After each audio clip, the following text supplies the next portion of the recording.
Samuel Womack, the 49ers' fifth-round cornerback. Who did the 49ers get here? What kind of player is he? How does he fit into the 49ers' depth chart in the secondary? That cornerback room getting a little crowded. We'll check in on that depth chart as well as some rookie numbers, some notes on those from Rookie Minicamp coming up right now.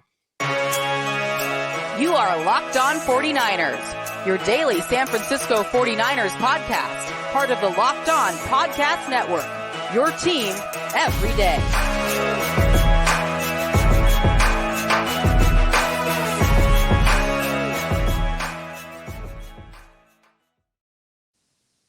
Welcome to Locked On 49ers. Brian Peacock and Eric Crocker here with you once again at BD Peacock, at Eric_Crocker on Twitter. Thanks for making us your first listen here on the Locked On Podcast Network, your team every day. Today's episode brought to you by BetOnline. BetOnline has you covered this season. More props, odds, and lines than ever before. BetOnline, where the game starts. Croc, I want to talk about Rookie Minicamp. We're going to get deeper into Rookie Minicamp with 49ers beat writer for The Athletic, Matt Barrows, joining us on probably Monday night. It'll be up on YouTube, but the Tuesday morning audio podcast will have Mr. Matt Barrows. It's been a while since I talked to him, and he was there watching the rookies run around at Rookie Minicamp. And before we talk about Samuel Womack, I believe he was wearing number 26. Is that correct? That's what I saw reported. And as soon as I saw the numbers, I was like, we kind of got to get the Croc swag report on the 49ers numbers. So before we get to the scouting report, we got to scout the numbers. And right. A few stand out. First of all, Spencer Burford was wearing 74. Which Joe Staley. That can't happen. That cannot happen, Croc. You cannot give a rookie number 74 2 years after one of your best offensive linemen in the franchise's history retires. That number's off limits for a while and probably forever. No, I think you do what they did. I think you ripped the Band-Aid off and just like, oh, okay, there you go. Got another guy in that number. I don't know. That's a tough one for me. It's a good number, though. It's a good offensive tackle number. It also tells me they're going to try him at tackle before guard. But when I was watching them run through drills, it looked like Burford and Zakelj were doing more guard type stuff. And then we had Poe, and although there's not enough players to go 11 on 11. So, most of the stuff was kind of 7 on 7. What's up with that? So, I mean, I was a part of Rookie Minicamp once before. Yeah. And there were tons of players. I mean, we were like 2 deep at every position. And a lot of the guys, they have no intentions on keeping. They just want to get their rookies out there, see if they can find a guy that maybe slipped through the cracks, and just kind of get those reps and those live reps and everything like that. I was able to get a ton of reps because, during actually like OTAs and minicamp stuff like that, you're Eric Crocker, you're third string cornerback. You don't get a whole lot of reps. It's like first string gets about 5 or 6 reps. Second string, they get about 5 or 6 reps. And then they repeat that. And then third string, you're going to get like 3 or 4. So rookie minicamp, it was like I was in the first group. I was able to get a ton of reps. So, but it's so confusing, like the last couple of years. And again, I mean, I was in the NFL. We're talking about 2013. So maybe a lot has changed since then with CBA and things like that. But it's interesting that I haven't seen them be able to field enough players to get 11 on 11 going. Was that a situation, Croc, where you're able to tell someone like Cromartie and OTAs, like, hold on, Crow, I'm going to get another rep here. I'm going to jump in. No. And Crow was getting all his reps. So. Okay. I just want to run through some of the numbers from Rookie Minicamp. Besides that, Spencer Burford, 74. So Samuel Womack, we'll talk about his scouting report and how he fits into the 49ers defense. He was wearing number 26. There was a running back, undrafted free agent, Habibi Likio, who was Oregon, then transferred to Boise State. He was also wearing 26, but on the offensive side of the ball. Ty Davis Price is wearing number 32. Quarterback Brock Purdy wearing 14. Tariq Castro Fields, 36. Quantrez Knight, undrafted free agent from UCLA, DB, wearing 43. Kind of ugly number, I think, for him, in my opinion. Donovan West, center, 61. Jason Poe was wearing 62. Nick Zakelj, 6th-round guard, number 63. Kalia Davis, not on the field. He's still injured, but I believe he was issued number 93. I love the number 95 for Drake Jackson as a defensive end. It makes him play up as a every down defensive end. If he came in the 50s, he'd feel like more of a stand-up guy.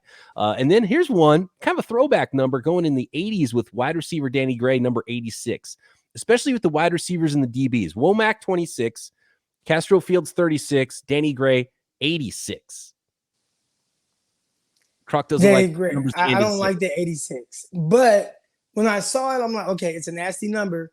But I think he wears it well. Because you can have an ugly number, but you wear it well. I think he wears it well. And I'd assume once cuts happen, he'll be one of the first guys to get in a different number, whether it's a team number or a single digit number. You'll see him trying to fight for one of those. I like Ty Davis Price going 32. That's a good number for a big back because it's a big back number, but still fast for a big back number. So I like 32 for him. And he did say at the podium he's going to be playing in the 220s. So he's going to play big. He's not going to be that 211 pounder we saw at the combine running 4.48. So I had to just do a little Googling just now just to make sure I wasn't tripping. The first thing that came to my mind, who did I say he reminded me of? Do you remember? Ty Davis Price? Yeah. You said he reminded you of Kevin Barlow. Kevin Barlow. What number was Kevin Barlow?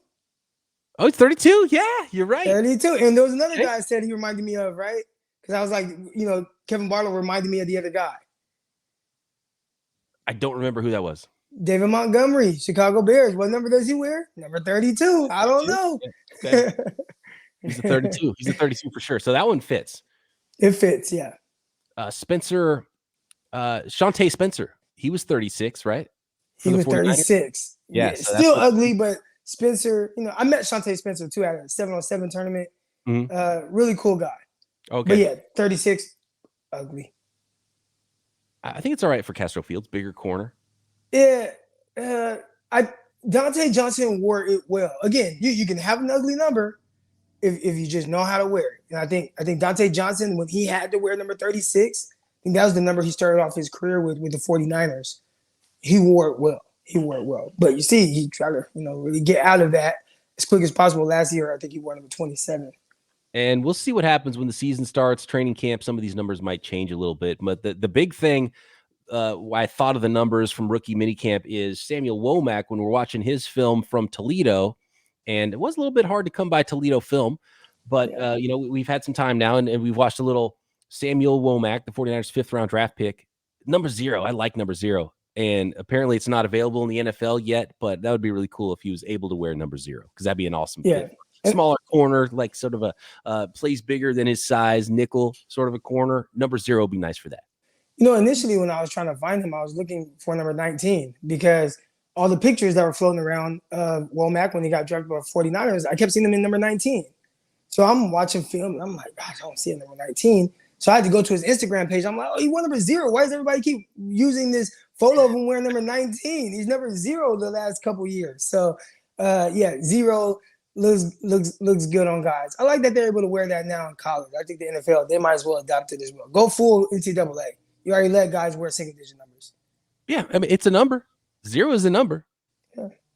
Is NFL like the only is that the only one that doesn't wear that? I mean, because college football has it. Clearly, basketball, NBA, college, they even have double 0.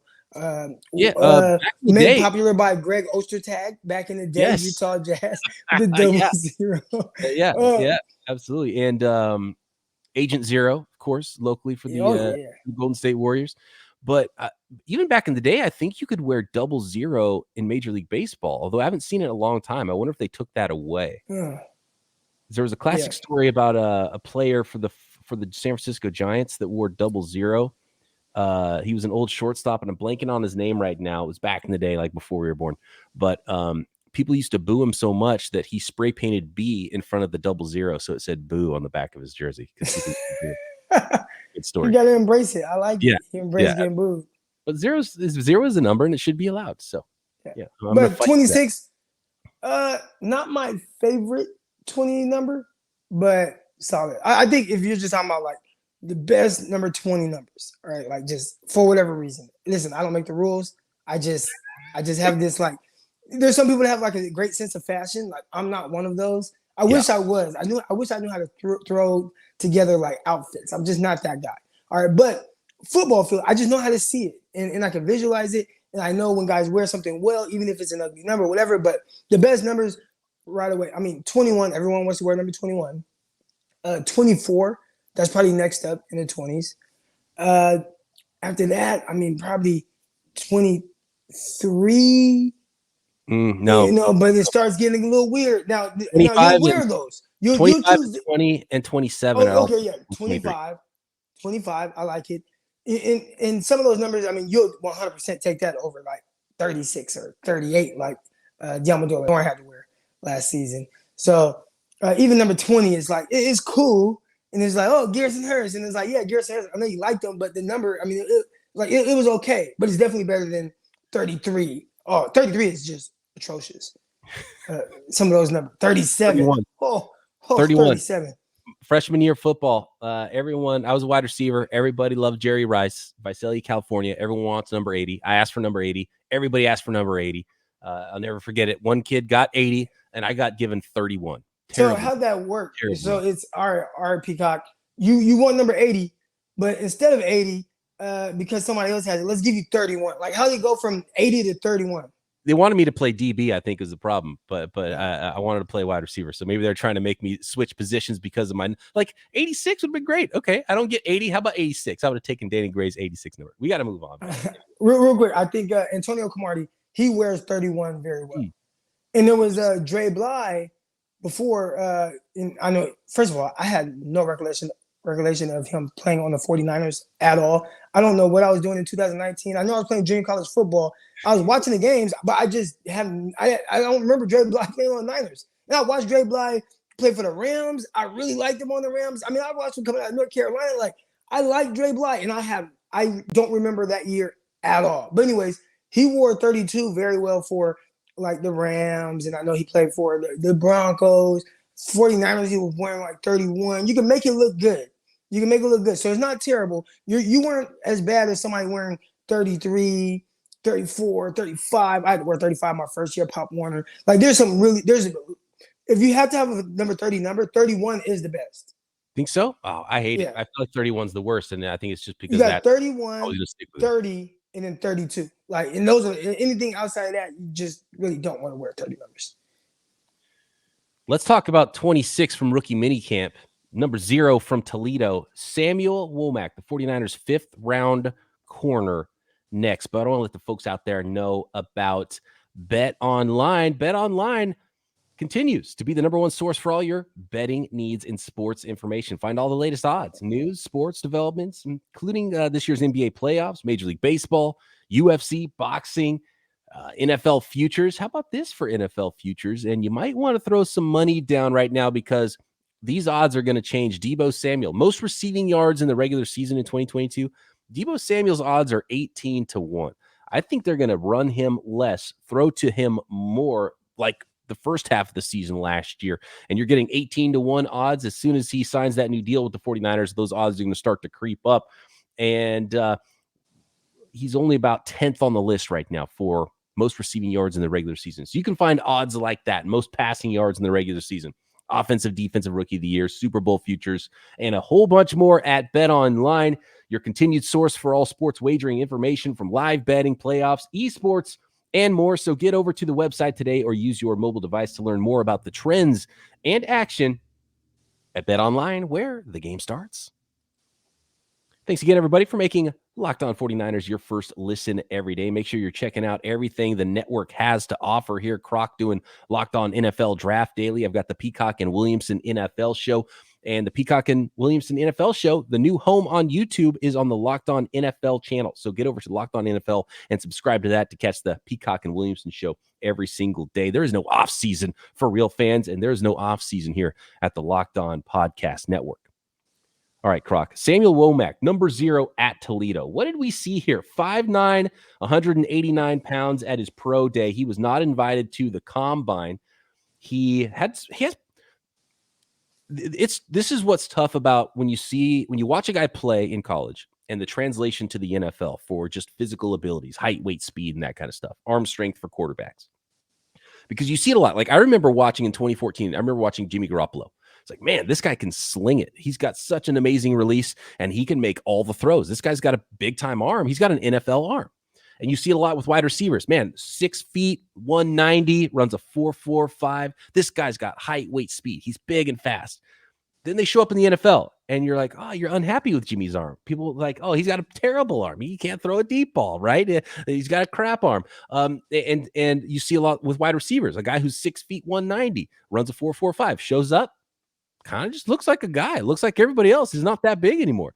And I bring that up because Samuel Womack, 5'9", 189 is not very big.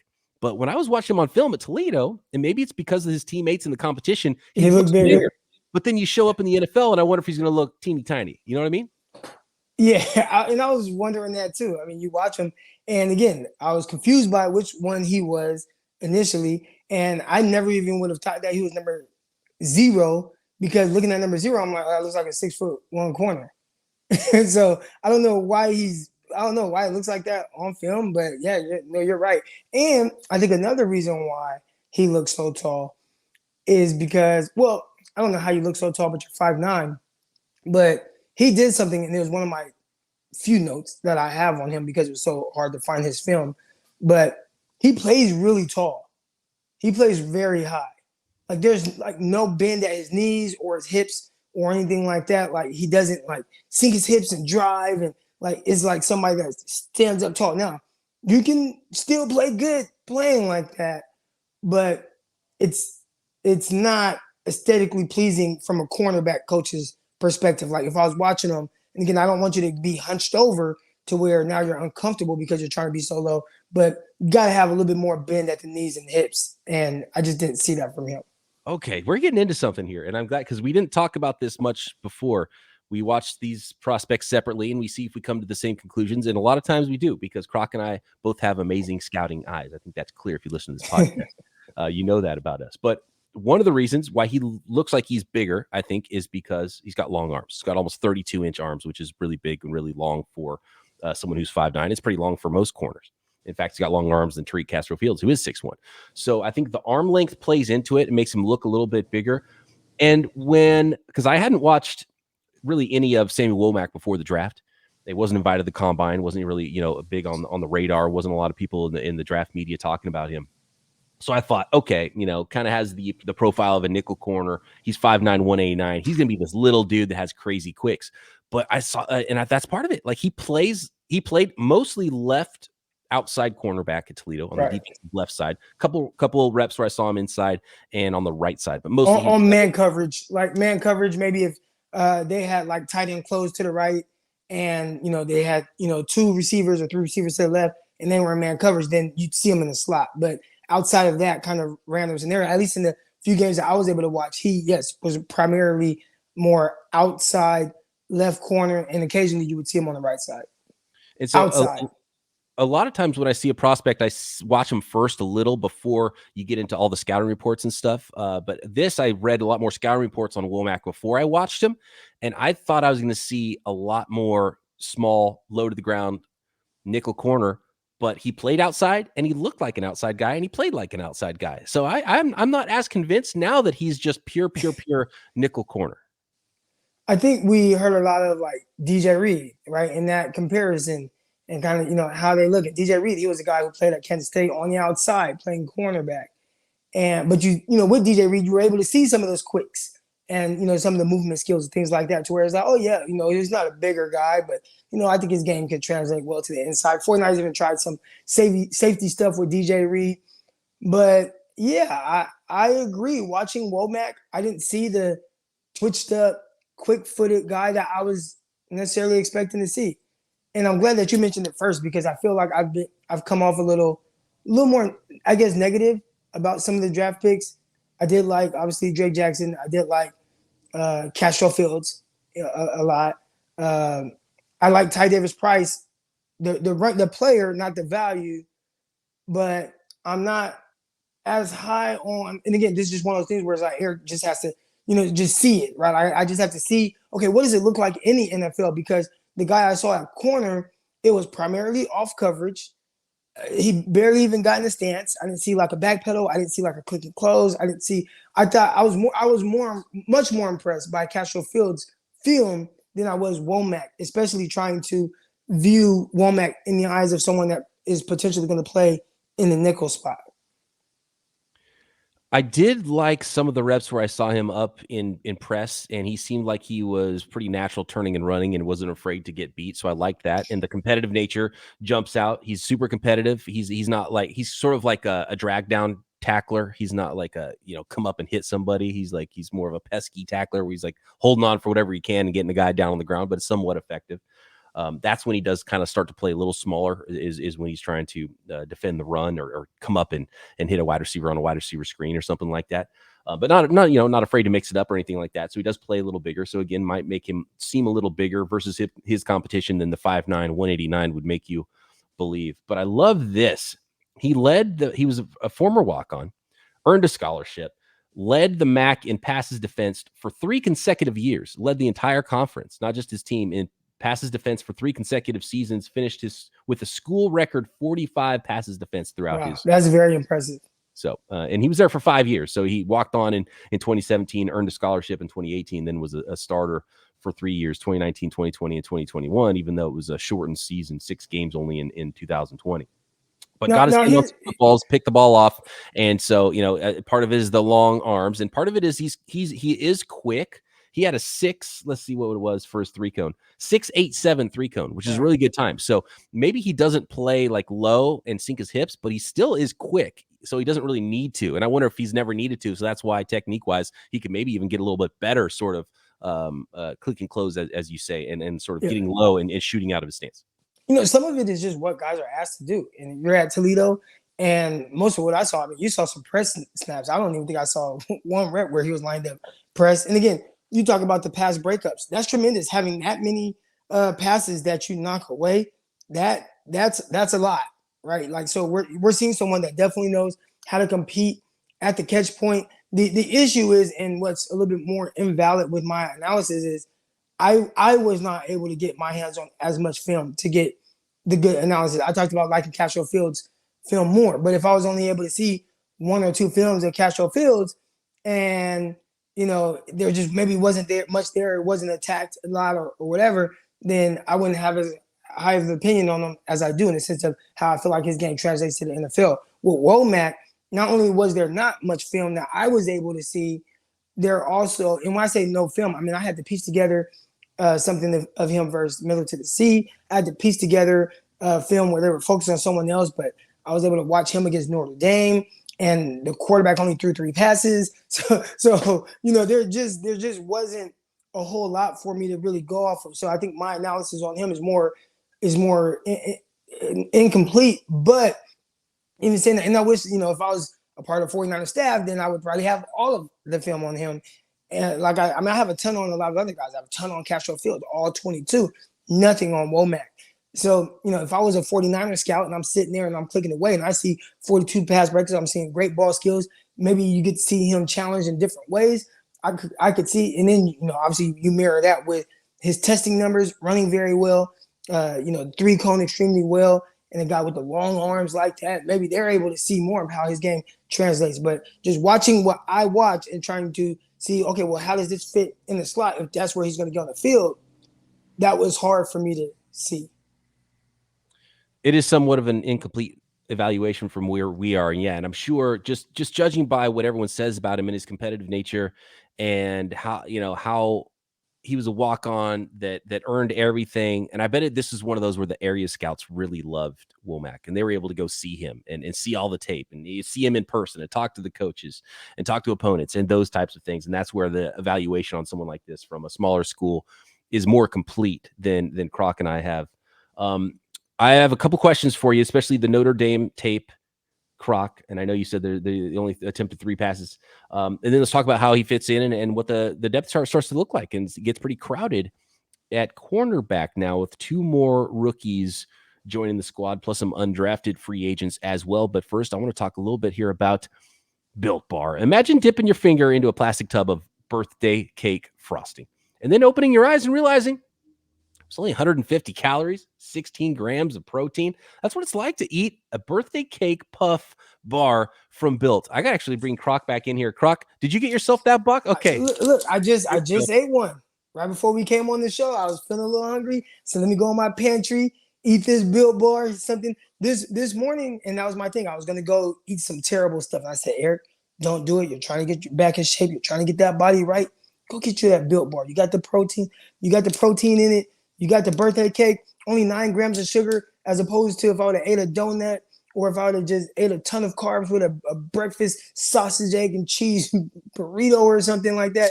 This was much, much better and a much healthier choice. So I'm glad I made that choice. I'm glad that I have these handy.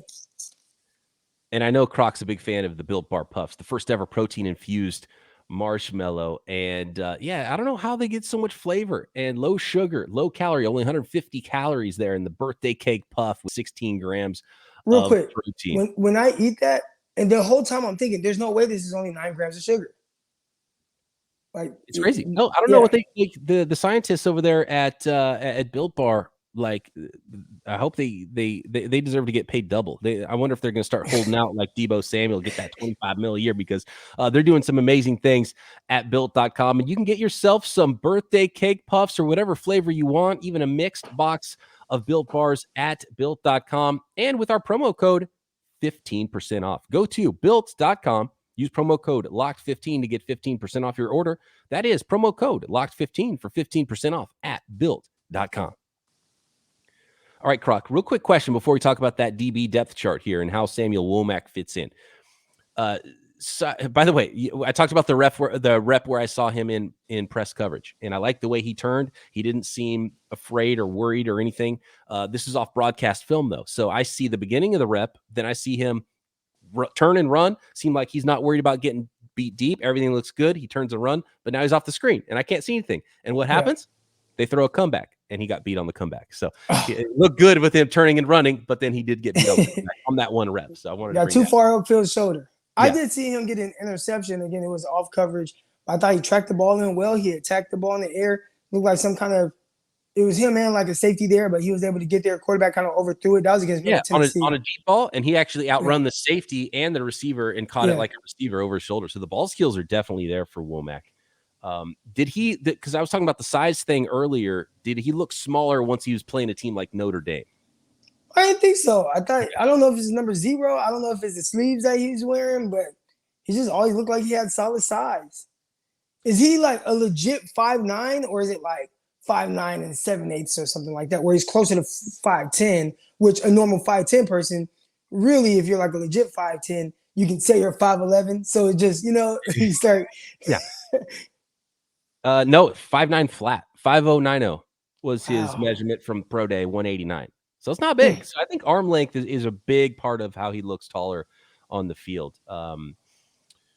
Looking at the depth chart, though, so there is something up for grabs at nickel. And I do still think he is a nickel in the NFL, but I think he can play some reps outside, and he looked pretty natural outside, and you saw him more outside than inside in college. So that's a projection to him at nickel. But he's definitely not his scouting report sounded so much more like K'Wan Williams than what his tape looked like. He didn't look like K'Wan Williams to me. He looks like an outside cornerback, at least from what I've seen, and clearly from what you've seen as well. And what we mean by that is typically the guys that you see in the slot are just much more twitched up, quick-footed, sudden, and we weren't able to gather that from the limited film that we have. I want to continue to say that because I know people are like, Croc, you said he couldn't do that. Listen, very limited film. Hopefully, throughout this process, I can find more and we can circle back around to this.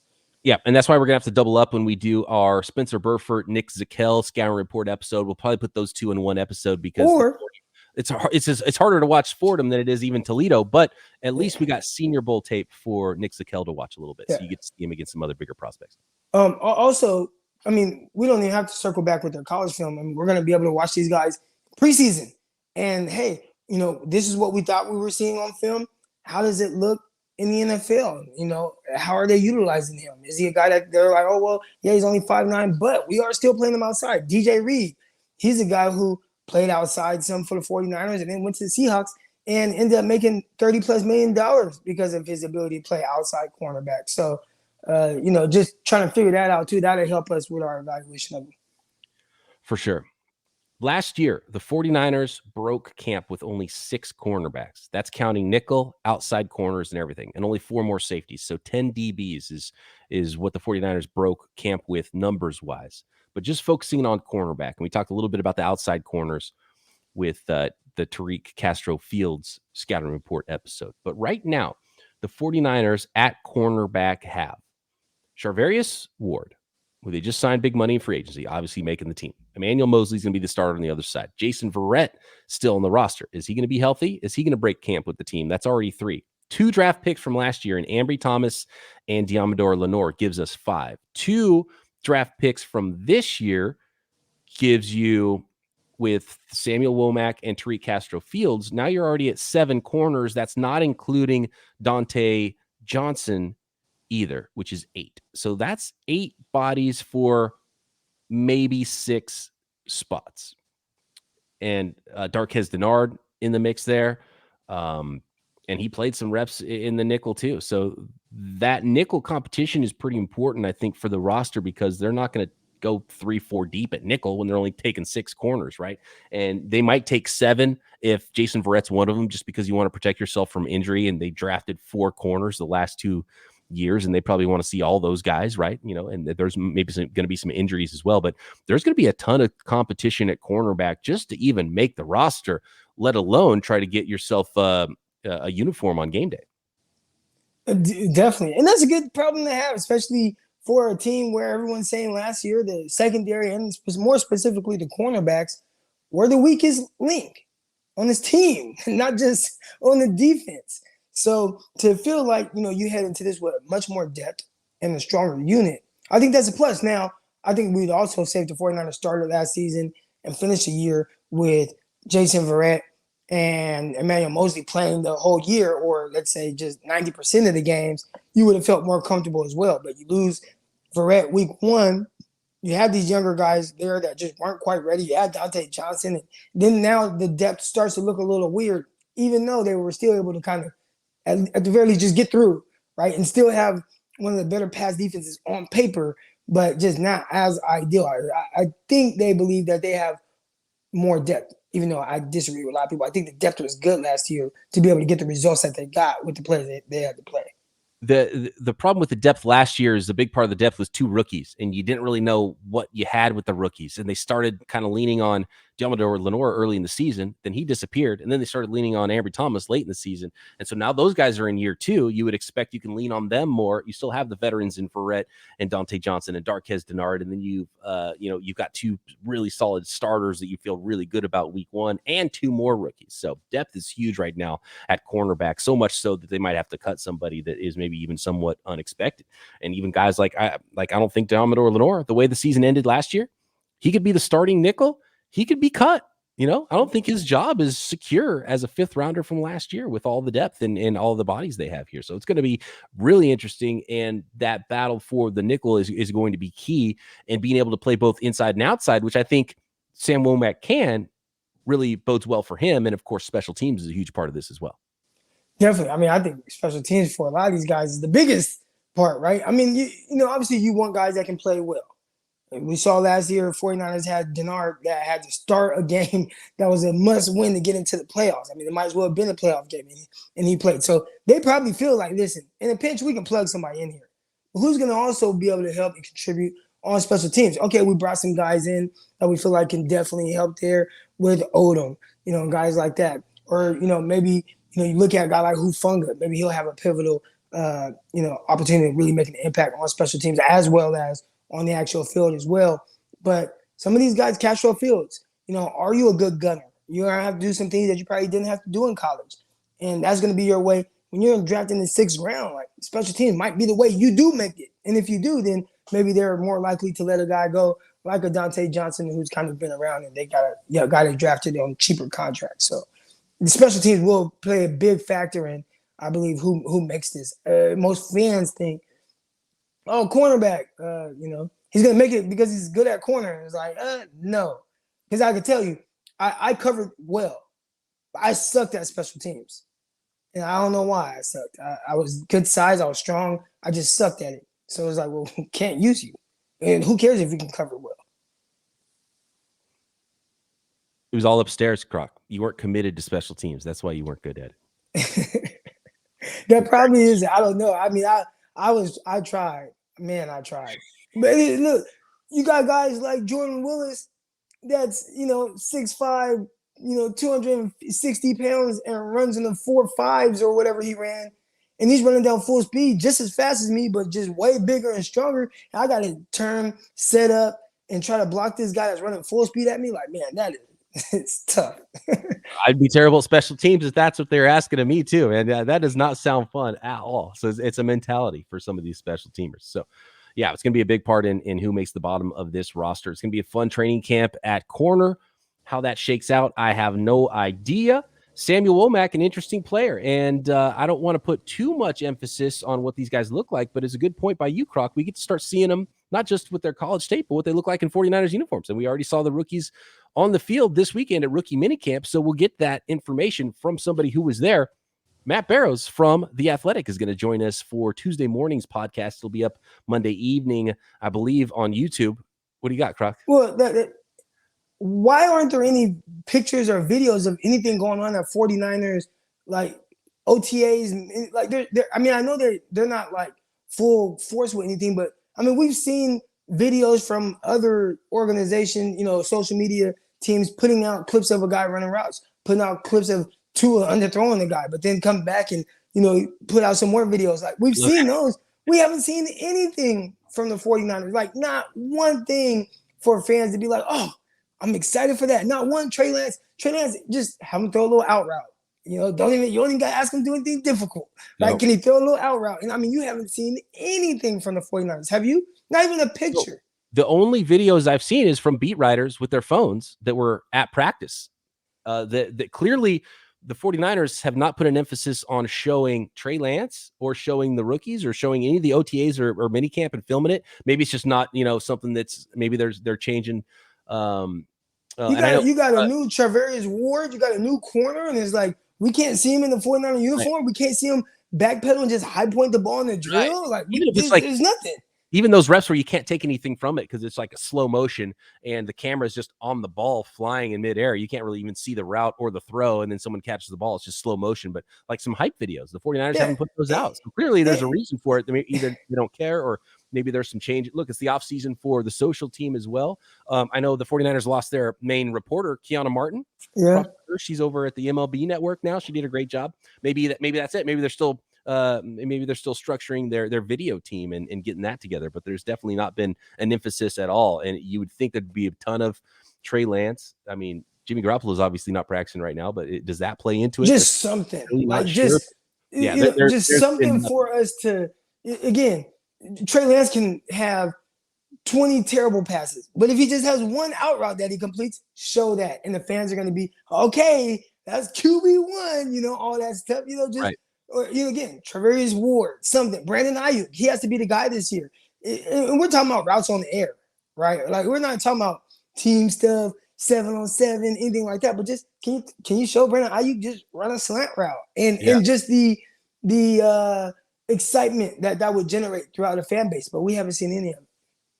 We will ask Matt Barrows that question tomorrow because that is very curious that the 49ers have not had a big presence on social with hyping up some of their players, even though workouts have already begun in 2022.